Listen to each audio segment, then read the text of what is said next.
Welcome to the Make Your Mark podcast.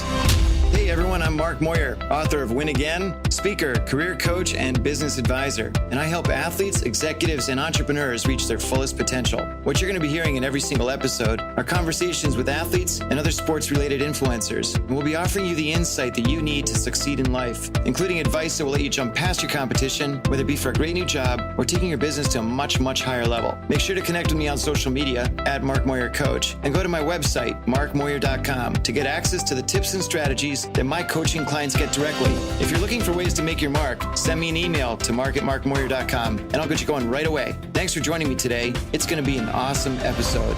Now, are you ready to make your mark? Let's do this. Welcome to the Make Your Mark podcast. My name is Mark Moyer, and I'm super thrilled to have you on board wherever you're listening. If it's here in New York City, where I'm broadcasting from, or anywhere else in the country or on the planet, thanks for being here. And super excited. I just finished having a chat with Brian Doyle. And Brian played rugby for the U.S. national team for several years. And this is why I'm wearing a rugby shirt right now. But on top of that, because of an injury he suffered during his playing career, he invented a product that, quite frankly, you're going to love to hear about, and it's going to be everywhere soon. A pretty interesting episode. It's got everything. We laugh about a lot of stuff. We talk about a lot of different businesses, business ideas and concepts. It's a great episode. You really need to check it out. But before you dive in, make sure you subscribe to my podcast on Stitcher, iTunes, Spotify, or YouTube. Wherever you're listening to this or watching it, please hit the subscribe button. And make sure you go to my website anytime, markmoyer.com, for access to all the previous episodes and also great advice on how to take your business to a whole new level or really your career in a better direction. I love giving all that sort of advice, and there's tons of great content on there. And without further ado, you're going to love it. Brian Doyle, amazing guy, amazing business, an amazing product. You're going to love it. Happy listening.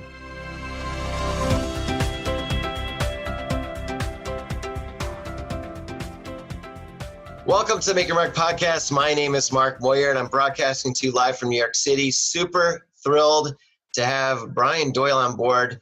And the reason I'm wearing this particular rugby shirt will become much more evident later, but throwing in a quick plug for Colgate Rugby.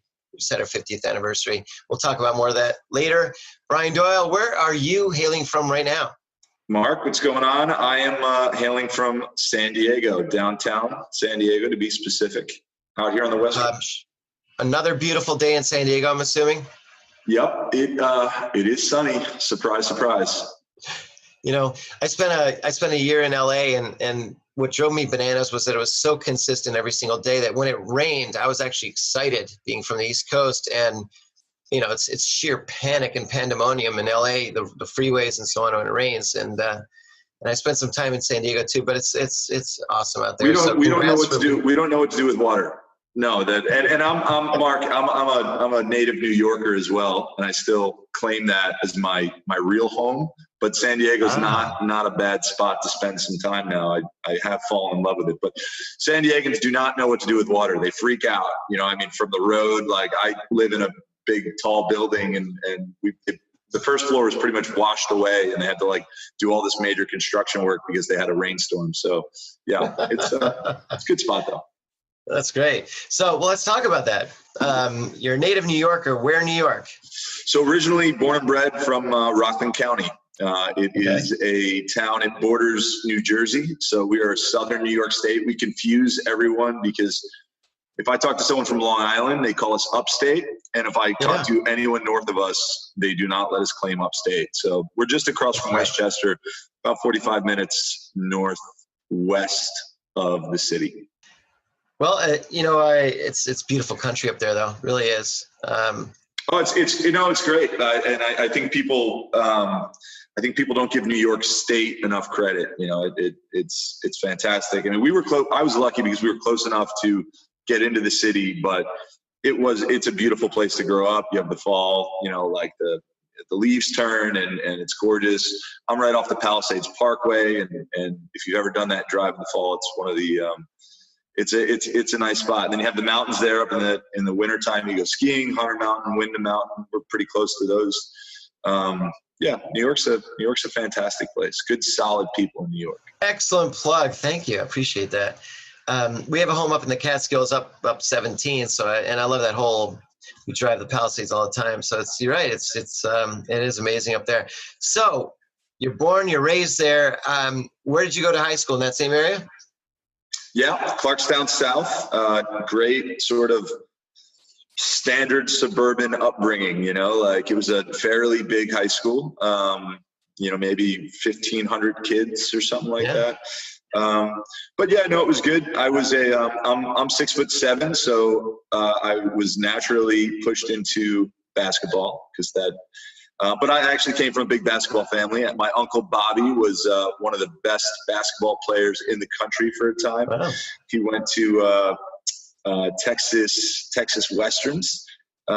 He was the #1 recruit. I don't know if you've seen the movie Glory Road. Oh yeah. Well, wow. So he was the #1 recruit after that season, which was the first all-black starting basketball team. And wow. Bobby Doyle, he played for Christ the King in Queens. Very, very good basketball player. Played with Kareem Abdul-Jabbar, and so I had to carry the torch, as a basketball player. And I was decent. I was a decent basketball player. Decent.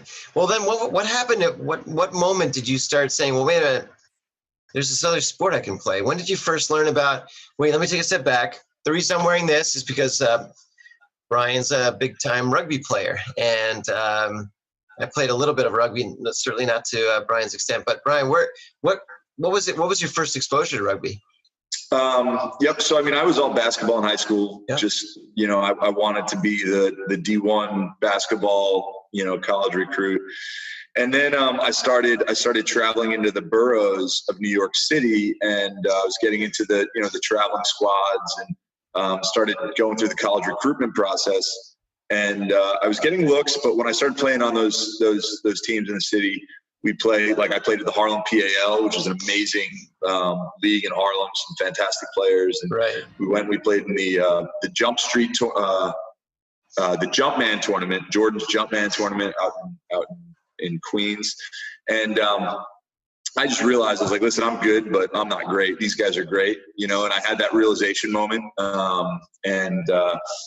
Yeah, I got recruited to play, kind of smaller time ball, D2, D3 type schools. And that's where I applied to. I assumed that's what I was going to go do. I applied to University of Rhode Island as just sort of like a random, this looks like a pretty nice place to go to college. And I figured, worst case, I could walk on to the basketball team, right? Like if I don't get, a look from the school, maybe I just show up as a walk-on. And then actually, so my father was a police officer in Rockland County. He was a cop. Okay. And I was very tall and thin. I was a beanpole. So, as I started trying to, play the college, going through the recruitment process, start hitting the weights. And one of the cops that I used to work out with all the time, he was a rugby player for the Brockport Doggies. So Brockport College. And he was very good. Eddie Chazen. And great guy. And he said, oh, you're going to URI. You got to play rugby. And I was like, I'm not playing rugby. What are you nuts? Like that's no, absolutely not. That's not what I'm going to do at all. But so, yeah, he started getting my ear about it. And then I ended up going to URI, and I did my first semester there. It was actually the first week I was there, I received like a care package, and it's got a pair of rugby boots and a note, like a very passionate note from Eddie Chazen saying, go to rugby practice now, basically. So, wow. And funny enough, at orientation, there was a dude on the quad handing out rugby flyers, and he was like, "Yo, dude, you're a big guy. Play rugby, And he gave me a flyer, and that guy, Ethan Willis, I ended my career playing with him out in San Diego. It was very funny. He was the captain of the rugby team, and I showed up to training with Eddie Chazen's boots, and I liked it. It was fun, and that was kind of it. I never tried out. I never walked on. Never even, I played basketball just for fun, but that was it. That got me hooked.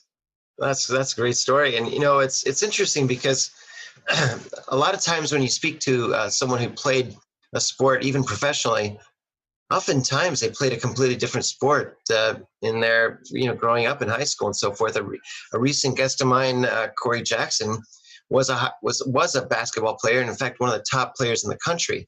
And he decided not to pursue a career in hoops because he was getting a lot of interest from overseas teams, but nothing here in the States.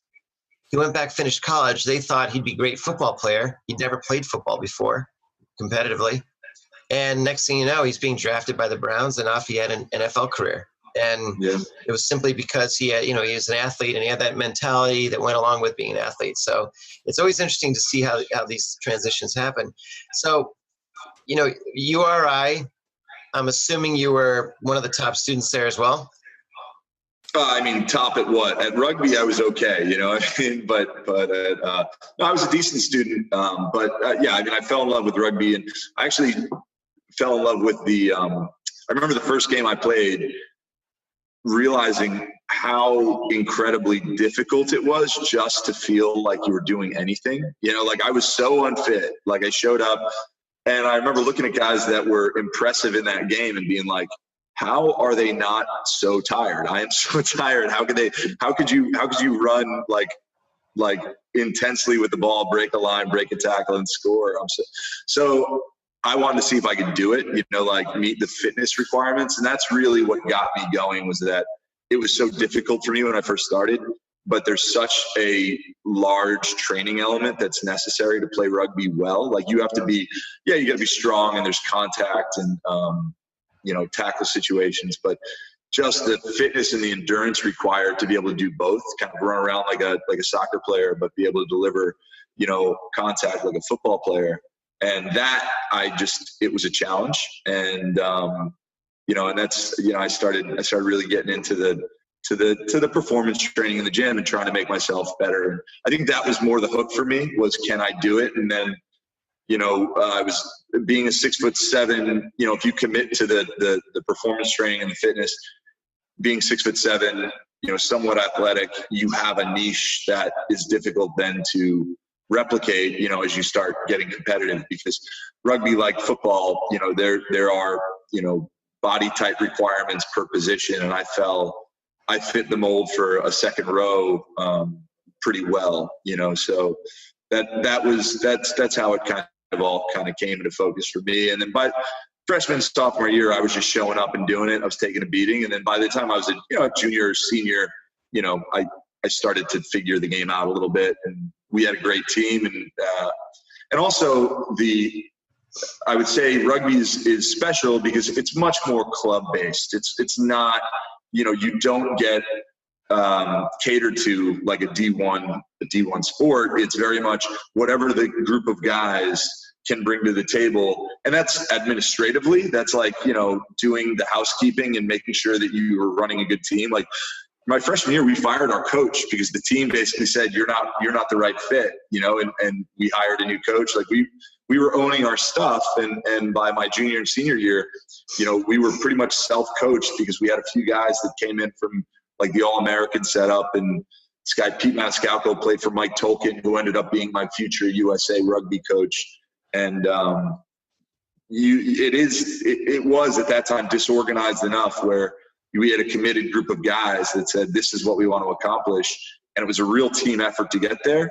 And it was really special to be a part of. And you don't, I think that's something that is rare and special when you can be a part of something full force, not just, the X's and O's and the wins and losses, but, it was a real team. And rugby is a game that requires a team commitment, so that was also a special sort of thing for me to get me started. Well, yeah, you're absolutely right on that, because what I've always found about rugby that to me separates it so nicely from other team sports is just the camaraderie is very critical, but also the fact that it just seems like a very gentlemanly sport. And what I mean by that is you don't have audiences that come and they would love to kill the other team, or you don't see that there's no such thing as rugby hooligans necessarily. It's that usually they're there to watch the sport, and especially when you're playing rugby sevens where it's more of a tournament setup, they're all there to watch the sport and watch the game and maybe watch some individual players. But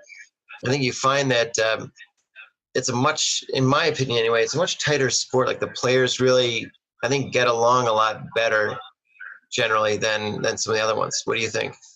Yeah, I would say, from the way that the culture of the game is probably the right way to say it. Like, we don't have rules. We have what are called laws, right? So the official, he's very much respected, and you say, yes, sir, no, sir. So when he says you broke a law, and some of this terminology isn't used verbatim now, but that is the underlying understanding, is that, hey, you broke a law and you should say, sorry, sir, right? So that sort of cultural, ideal is very much relevant in the game of rugby today. And, when you show up, especially at the college level, and I think, in America specifically, this idea of camaraderie and team bonding and the social aspect of the game was really big in the 80s and 90s. And, maybe a little bit to our detriment from a professionalism standpoint, but like that fraternal sort of like brotherhood idea, everyone knows someone that played rugby or they had some sort of experience themselves. And it's always a very fond, I had a great time, I love those guys that I played with sort of moments, because it's that cultural foundation of the game that's so special, where it's no one's bigger than the team, and even the other team, like, you show up and it's a battle. Like, you guys are you're gonna go at it, and then after the game, you respect the other team for putting in a solid effort. And and especially in the 80s and 90s and 2000s, after a game, it might end in a few beers, and then more friendship building, and that definitely exists. Yeah, it did, and you're right. I noticed the transition simply because where I went to school, Colgate University, we, just as you said, it was a very much a club sport, and very much, not I don't want to say a party atmosphere, but it was one where, after the match, we did all hang out, both teams. We drank a lot of beer and all that sort of thing.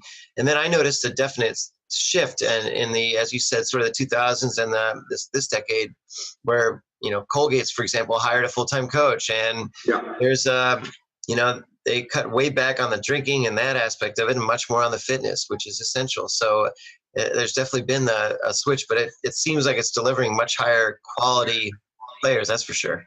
And people, I think, don't realize, so rugby, it was a club game globally. It was always a club game. It only professionalized in the early 90s, and it professionalized in the rest of the world. It never professionalized here.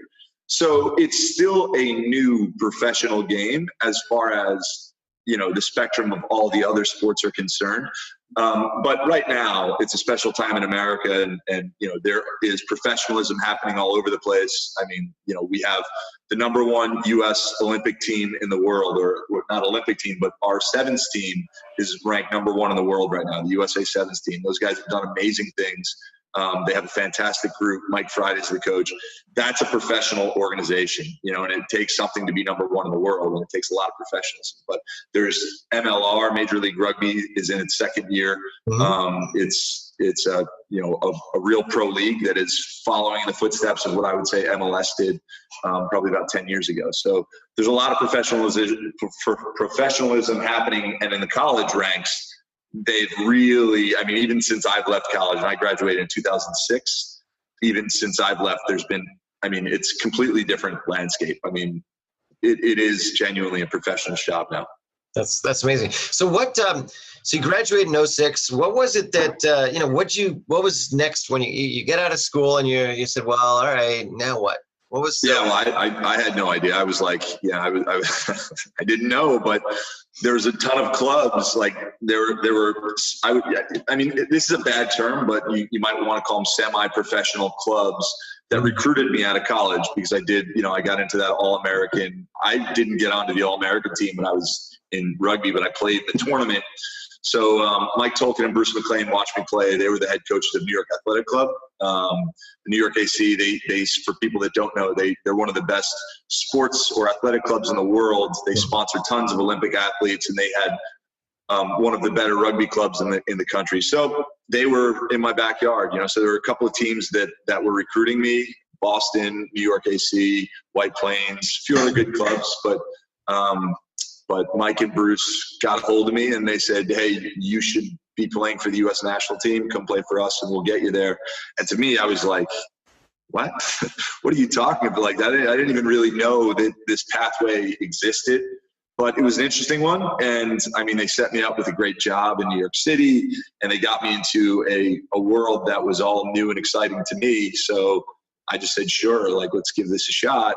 And that's how I kind of transitioned into the work life. You know, I mean, a little bit further, like, I got on the USA, you know, I played one season with the New York AC, and then I got a look from the US national team. And there was a World Cup coming up, and then I tore my ACL in my knee, and that kind of was a big setback to the plan, right? And that kind of changed my world a lot. Well, I'll say, but you ended up being on the team, and you played for, you know, a while, 6 years, right? Yeah. So 2008, I got my first, you know, official cap in rugby, they call it. They actually give you a cap with the USA emblem on it, and every country in the world does that. It's a special moment to receive a cap that shows that you played international test match, what it's called.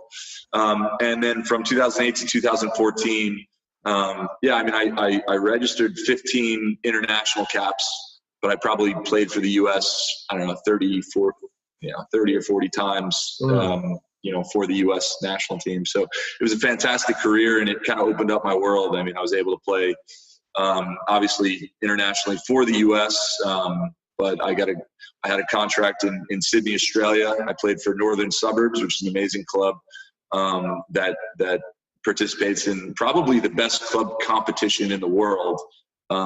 In Sydney, or at least one of them. And so I mean, I had that experience, and played with a lot of good clubs in the US, New York Athletic Club, Old Mission Beach Athletic Club, and then I ended my career as part of the first pro rugby team out here in San Diego. And that was then I got into a little bit more of the business end of my 2.0, I guess we call it.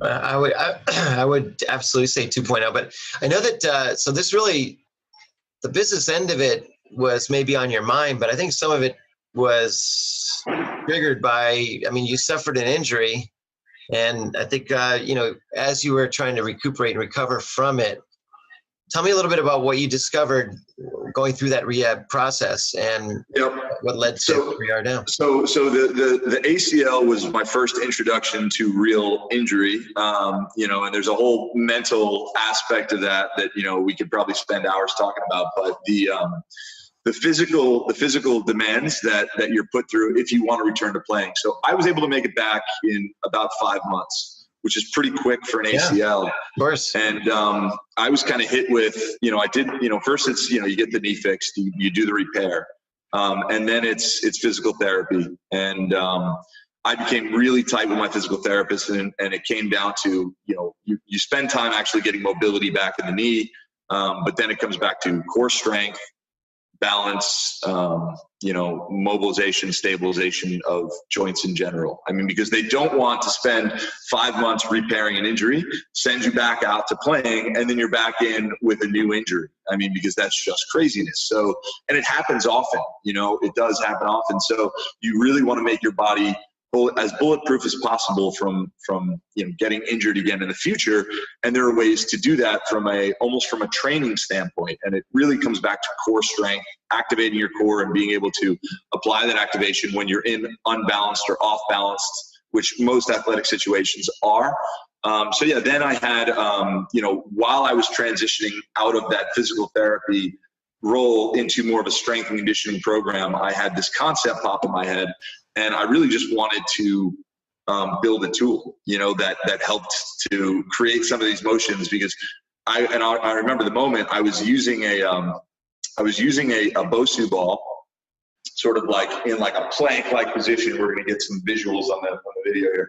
And you know, so my body's plank like this, and Bosu's unstable here, and I had my feet up on a big yoga ball, just trying to create as much instability as possible, but still put a pretty big load demand on my body, right? And I realized the more unstable I was, but still had control of my own extremities, my own body, the better experiences I was having athletically. Like I saw a direct correlation to it. So then I remember wanting to like roll that Bosu ball around. And if no one knows what a Bosu is, it's like that half ball that you see in the gym, the inflatable guy. So that I had this concept pop in my head, and fast forward just a little bit, and then I ended up launching a product called Axius Core.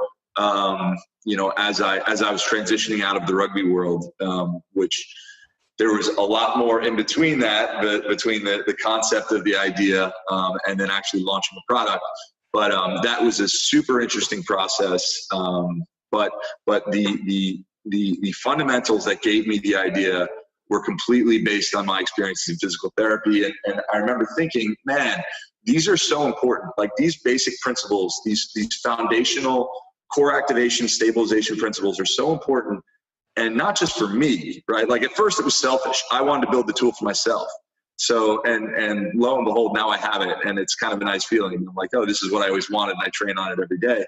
But I realized it's like as a business and as a way to help the education of the market, just the general person, so many people could resonate with injury, recovery, and then just that whole chronic pain thing, and like you want to be able to go to the gym, when you think of rehab and fitness or gym or working out as two separate things. So I wanted to blend the two, with my concept, and we did an excellent job in bringing that blend to market. And yeah.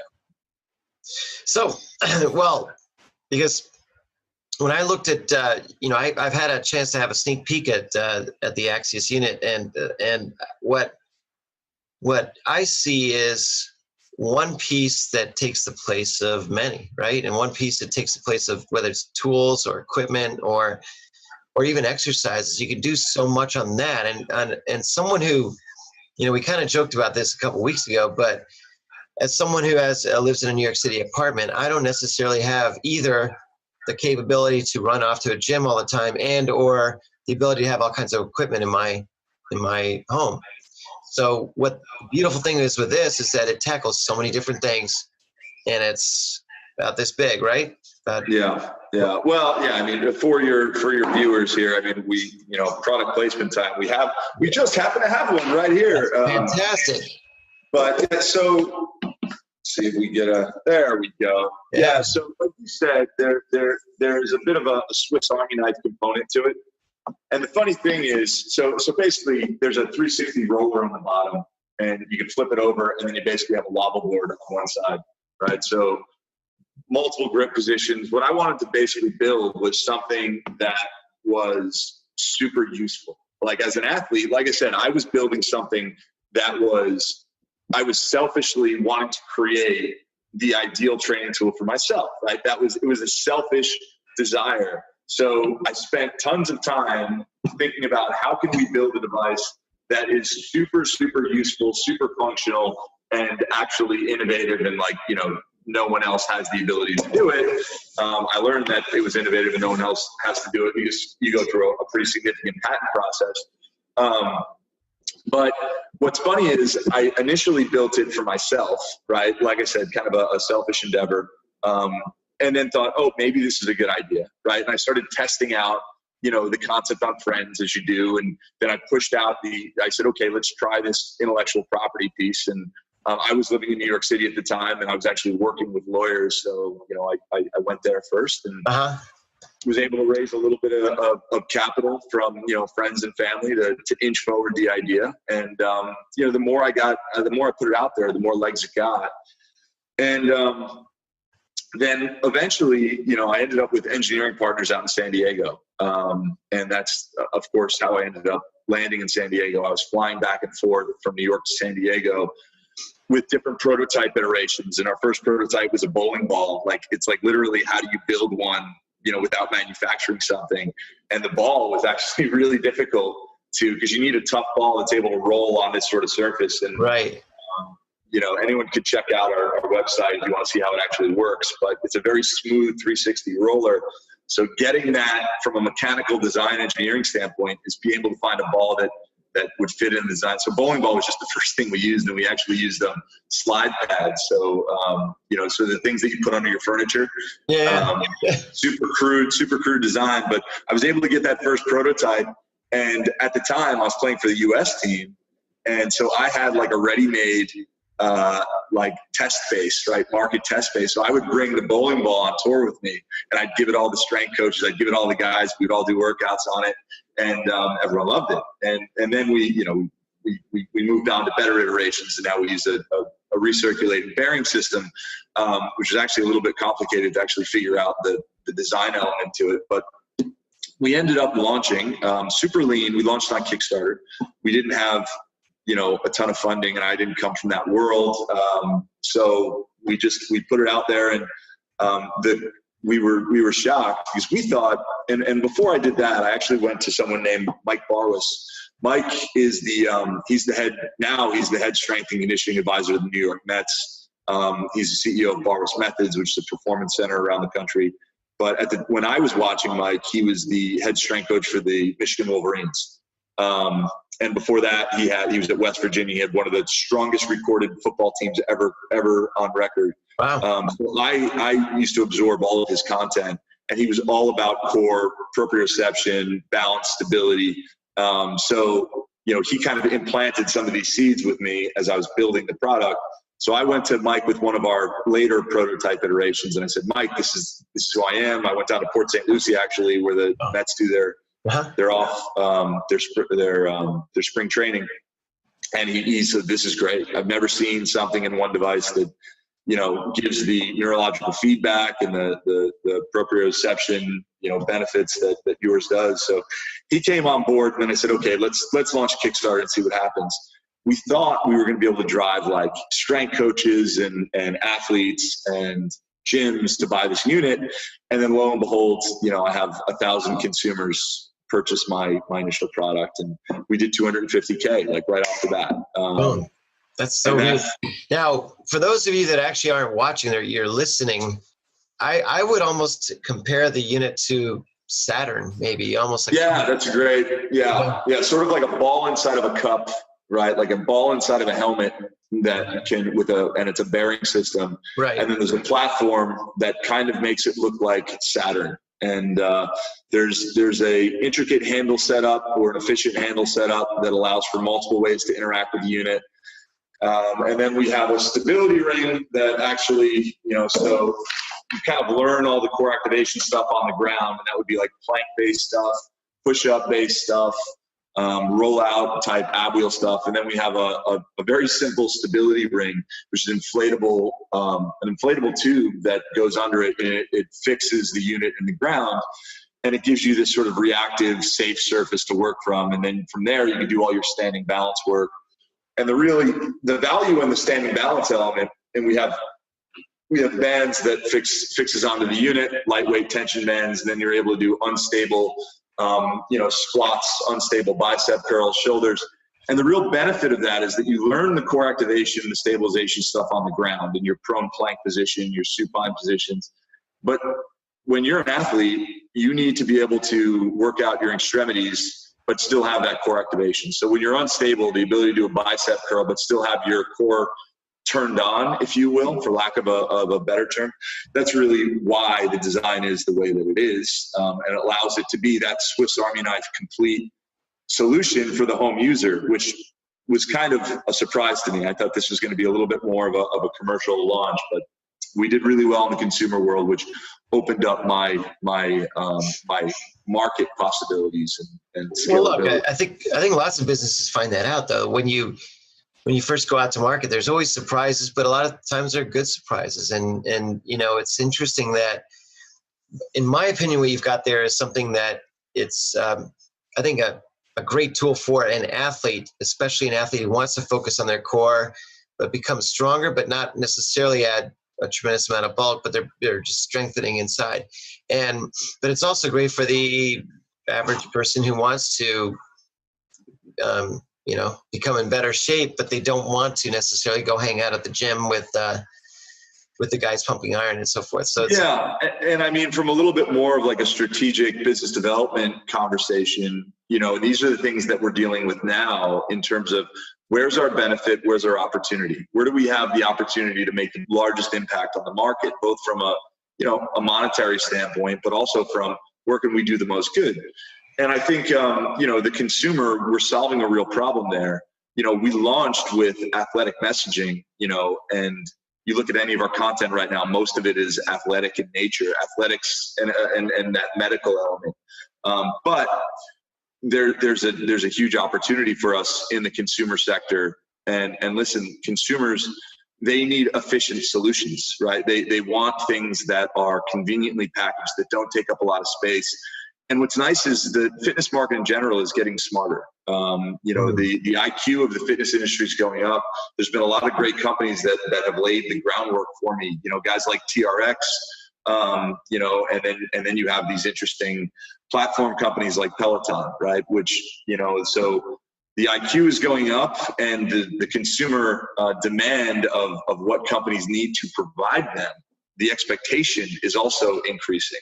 So we are now, you know, we're making sure that our time is spent creating the largest impact with the consumer, and there's an education piece there. So, you know, now we are bringing to market a consumer version. This Axius Core it's priced for the commercial market, and we have some cut through in the commercial market, but we're also going to launch a consumer campaign, which a consumer priced item, and then provide the education digital platform to help them really solve all of their problems, which is we're going to give you the equipment, we're going to give you the coaching, and really we're going to give you the accountability that everyone desires, right? I mean, when you're talking about getting a workout in, a lot of time it's routines fall off because people aren't held accountable, right? And how do you really fix that? And there's a number of ways to do it, but put somebody on a team of people that are trying to accomplish the same goal.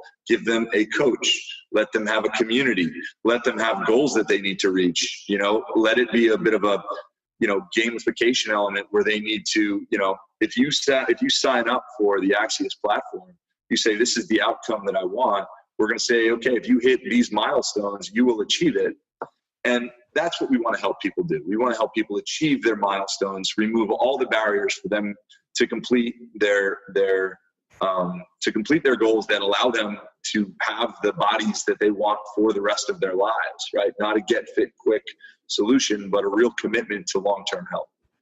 Well, so a couple of different points. Number one, you know, you mentioned that this particular unit here that you've got is priced, you know, more commercially, but honestly, I thought that it was priced pretty fairly for even a consumer. You know, maybe I'm not as big in the marketplace, but I think you've got it priced right around, what is it, right around $300, give or take? $295 for Axius Core. And for what this product is, it's the right number. I mean, it's a value proposition, right? We put $295 worth of materials into this particular device. And again, going back to me being a selfish founder, wanting to build a tool that was awesome, I made sure that we led with an awesome tool first, right? And the outcome from a cost, so my cost versus what I can retail it for and still have a business in the middle, is a $295 price point. So you will get value on this item, and it works perfectly well for the home. What I want to do is, not everyone has $295. So I want to just we can produce this cheaper. We can produce it at a lower price point. And that also, as a founder, it opens up my market massively, right? So we just want to give people options. So to say, hey, we have this model and it's X, or we have this model and it's Y. You know, this is the recommendations in terms of tolerances and expectations for Y, and this is the expectations and tolerances in terms of X. And then let people pick their own model, right? Whether it's the commercial version, which is probably a bad word, or the consumer version. But certainly from a business, it's going to allow us to scale much quicker. Absolutely. You know, and what's interesting is that, quite frankly, you know, this is something that, I was almost joking with you about this earlier, but it's not really a joke. I like the idea that people can say, hey, do you have your Axius? You know, hey, do you have your, I mean, it's almost going to be a very recognized term, because it's a unit that people can do almost everything on. I mean, you haven't yet designed the one that I can swim in, but other than that, I think we're good. So, listen, right? it ticks a lot of boxes. It ticks a lot of boxes from the standpoint of, can I get a full body workout that's good for my health long term? And Right. there's literally hundreds of different movements that you could do. They're all core stabilization focused. So there are going to be direct correlations to your long-term health, to your lower back, to your joint stabilization, your joint problems that you could either layer in to your existing workout or completely buy into and make it a complete solution for your own fitness system. There's very few pieces of equipment that are as capable. You know, I mean, TRX has always been a fantastic company to look to. If anyone's familiar with TRX, it's the suspension, the yellow and black suspension straps that you see in just about every gym in the world right now. And I've watched Randy Hetrick, who's the founder of that company, do his magic for the last, almost 20 years now. And he's had something that was genuinely different, right? This idea of suspension training was a different concept. Well, we have a similar, the versatility in the movements that you're able to do that are mostly body weight. Really, you're using, even on Axius, you're using your own body weight as the load. Right. We are kind of the inverse of the TRX concept. You're allowed to do all the same things. The only difference is you don't have to suspend it from a fixed point. So that's why we had so much cut through, so much distribution with the consumer right away, because they put it under their bed, and you pull it out from under your bed, and you're working out right away. There's no setup required, right? To with the fear of making this sound like an infomercial, but there's a lot of exciting things that go with having the IP that we have, the intellectual property patent. And actually, Brian, it kind of does sound like you've got this pitch down really well. I mean, it's impressive. I like it. Now, well, Mark, I've been doing a fair bit of pitching lately, so it should be down pretty well. But look, it's all a good thing, because at the end of the day, I think what's important is that once people understand what it's for, and they say, wow, look at this small Saturn or whatever, but it's something that they can equate with being in much better health and much better, feeling much better, looking much better. And it's an important thing to have. And, again, that's a big part of why I do my Make Your Mark podcast. It's all about, really focusing on athletes that have really transitioned out of their sport, and they're doing something that's making a positive impact. And I see this as it's absolutely a product that I think can really, really make a big impact out there. And it's really exciting to be hearing you talk about this, especially sort of in its infancy. I guess what I'd love to hear is, as you were saying earlier, things happen unexpectedly, but what would be the ideal scenario? Is this something where you'd love to have this in basically every gym and everybody's sort of home gym? I mean, I'm assuming that's what it would be, but how do you hope to get there? Yeah, well, and I think it comes down to when you look at great brands, it comes down to the why as opposed to the what, right? I have to explain the what. People have to know what it does, right? But my goal is to make sure that people understand why it's important, right? And it really does come from the story, because it's a very organic, real story that massively affected my life. I think if I didn't have that ACL injury and I didn't go through that extensive rehab process, I don't think I would have had the level of success as an athlete, because I genuinely came out of it a much, much stronger athlete, right? I was foundationally, and that's the term that we use, is foundational strength. My foundational strength was on a different level that I could build from, when I was post-surgery from the rehab. So my why is to get everyone on the planet to understand that core stabilization, right? Like the ability to stabilize your core and call on your core to do its job, which is really to protect the spine.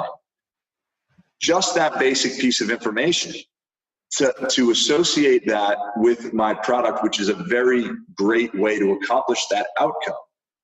That's the goal, right? That's the macro level goal, is to associate long-term health with the Axius brand. And when you're selling a fitness product, it's very easy to get thrown into the widget world, right? And that's something that I was very careful of when I was launching product, because for me, integrity was everything. You know, I wanted the best product possible. I didn't want to cheapen it and put it on TV. You know what I mean? Which there are forces in this world that pull you right into that direction. You know, especially when you don't have any money as a broke founder, you know, like startup, you know, just, I have an idea. What do I do with it? Right. So, integrity was super important to me, both from integrity of design, but also integrity of messaging and integrity of brand. So, you know, what am I trying to accomplish now is absolutely, I think the gym, physical therapy, commercial, what I call commercial play, that's something that I have some pretty large conversations that are in play right now. And we're working on partnerships that are going to help us to get the product into that world so people see it, know what the why is. And that kind of sets the baseline validation, right? When you start seeing it in all of these gyms, it's a little bit easier to, when you go into the consumer world, to hold that level of brand integrity, right? We don't want to be one or the other. We genuinely want to be both, because there's a place for us in the market where we are going to have great commercial penetration. You're going to go into the gym. You're going to see it there. You're going to watch trainers showing people how to use it. You're going to see classes that are built with Axius being incorporated into it. And that's going to be, as right now, Axius Core will be the unit. And then if you want one for your home, because you want a more convenient way to approach that, you go online, you buy one, you know, you buy a unit for your home. And that's the basic idea, is that we're going to be playing in the consumer market. We're going to talk to the consumer and solve the consumer problem, and we're going to exist in the commercial market. So it's a big task, it's a big challenge. And but you know, I think when you believe in something, you want it to have, like I said, maximum benefit to the largest market possible. And we see a consumer and commercial market. Well, you know what I like about it, and by the way, before I forget, Axius.com, sorry. Axiuscore.com right now. Axiuscore.com. Axiuscore.com. So what I also find, you mentioned earlier accountability, and that's critical, especially when doing a lot of working out. But what I like about the program you offer also is that you've got basically online coaches that'll, I mean, tell me a little bit about the online. Sure. Yeah, the platform we're putting together. So we're building a really exciting team. And again, it's coming from an athletic mindset, an athletic world. So it's very much associated with outcome based, right? As an athlete, especially as a rugby player, we talk about outcomes. We don't say, hey, I want to win. You say, okay, we want this outcome on this play, right? And that's going to allow us to set this platform to achieve this outcome on the next play, right? And if you do if you achieve all those outcomes, then the result might be a win, right? But that's not necessarily the truth. So we try to make it outcome focused. And what I mean by that is, if the outcome, if the win you're trying to achieve is, hey, I want a body that allows me to perform better as an athlete, we're going to put you on an athletic track, which means that we're going to suggest a box of items or a box of equipment that is performance-based, right? So Axius Core, a jump rope, a slam ball, a few functional items that are a few functional tools, if you will, that are going to allow you to achieve that performance that you'll need to achieve that performance outcome. We're going to pair you up with other people that want that same outcome, right? So the classes that you're participating in at your home, you're going to be paired with other people trying to achieve a similar goal. And your coach is going to be a performance-based coach, right? So all of those things, all of those outcomes, right? Each individual outcome is going to lead to a win, right? Which is, you have a body that allows you to perform at a higher level. Now, maybe your outcome is more like, hey, I want to lose weight and I want my body not to hurt, right? Like, I want to lose weight, I want to feel fit, I don't want to feel pain. Well, then we're going to put you on a weight loss track, right? A longevity weight loss track. And we're going to make sure that we provide you with the tools, the equipment that allow you to accomplish that goal. So the way that Axius fits into this, Axius Core and the consumer version we're bringing to market called Axius Flight, the way that it fits in is they become a functional centerpiece because they're small, right? These are small items that you easily fit under your bed. So these become a functional centerpiece of an ecosystem of products, so like a jump rope, small set of weights. And it's really completing this digital ecosystem to make it an accountable experience for you, right? Like, so I think people are willing to spend money on things that are going to give them the outcome that they want, right? And that's what we want to do. That's our job as a brand, is to help you achieve your outcome. And we're going to do whatever we can within our power to make it as easy and convenient as possible for you as my customer to accomplish your goal. And that's make sure that you're with the right coach, that you have the right team, the right inspiration. And you might even get a few reminders from us. Hey, you calendared these workouts.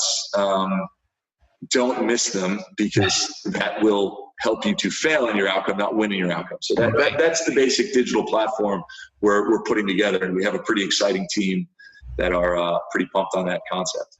Well, and also, are you planning at some point to have maybe some sort of a certified training program for instructors to teach this? Yeah, so for personal trainers and absolutely. And we have the partnerships that we're building in place right now. We have an Axius certification already written. That's, you could shoot us an email and we can put you through the certification process now if you'd like to become an Axius trainer.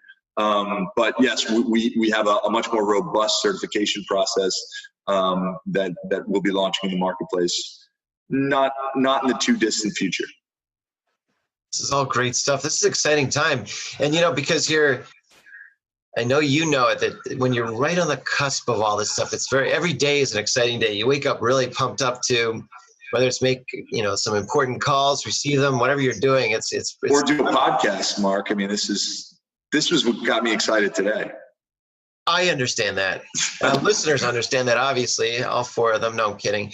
But look, I think that at the end of the day, what I like to see is that what you've done, Brian, is you've taken something that happened to you in a sport. You got injured, but you sort of pivoted. Like maybe before the injury, you were thinking, gee, maybe I'll be a banker or this or that. You didn't really, whatever you had in mind. And then now suddenly it was like the light bulb moment, right? And you said, wait a second, aha. And then you're off and running. Yeah. And I mean, I think, being an entrepreneur, and I think being a USA Rugby athlete helped prepare me for this a little bit. Like being a USA Rugby athlete, you're juggling, it's not, I never made a ton of money playing rugby, here in the US. You can make some money going overseas and playing, but I had to be pretty creative with the way that I was able to, make sure that I fed myself, because I was consuming a lot of calories during that time, and that was expensive. But pivoting, and being opportunistic. So when I had this idea for a product, right, which is nothing I ever thought I would do in my life, like invent something. Right. When I had this idea, I started thinking, okay, well, I can kind of do both right now. I could do the rugby thing, and I could build this concept, and and I think getting out into the real entrepreneurial world, where it's very sort of, you're very naked and exposed. It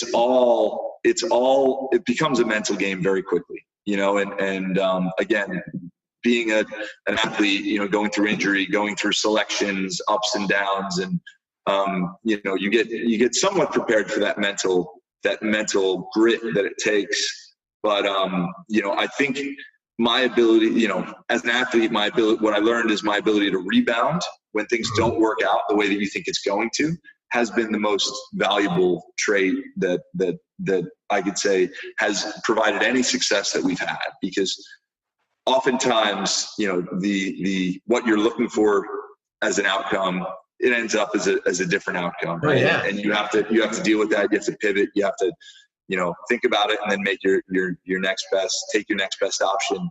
So it's been an interesting ride. What's interesting about being an entrepreneur is that, in your case, you saw that, wow, there's a certain need for this product.